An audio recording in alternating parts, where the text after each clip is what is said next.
Setting up Gmail delegation.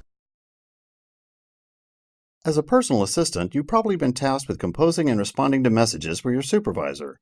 To quickly set this up in Gmail, your supervisor must first grant you direct access to their Gmail account. Once you've been granted account access, you can then view their inbox and compose and respond to messages on their behalf.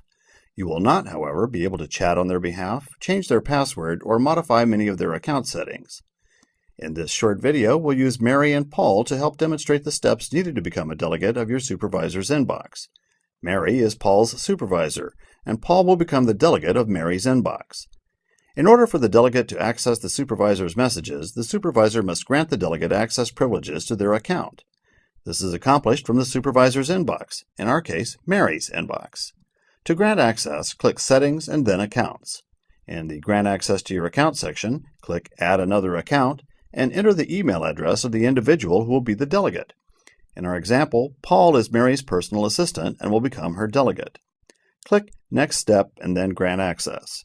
The delegate's name and email address now displays, indicating that access has been granted. If we now look at Mary's personal assistant Paul's inbox, a small arrow displays to the right of Paul's email address. Clicking the arrow allows the personal assistant to select and access his or her supervisor's inbox. Depending on your browser settings, your supervisor's inbox will display as a new tab or in a new browser window. As the personal assistant, you can now access your supervisor's inbox and compose and reply to messages on their behalf. Looking in Mary's inbox, we can see that she has received a message from Frank at solarmora.com.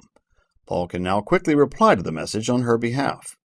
When Frank receives the message, he can see that the message is from Mary, but sent by Paul on her behalf.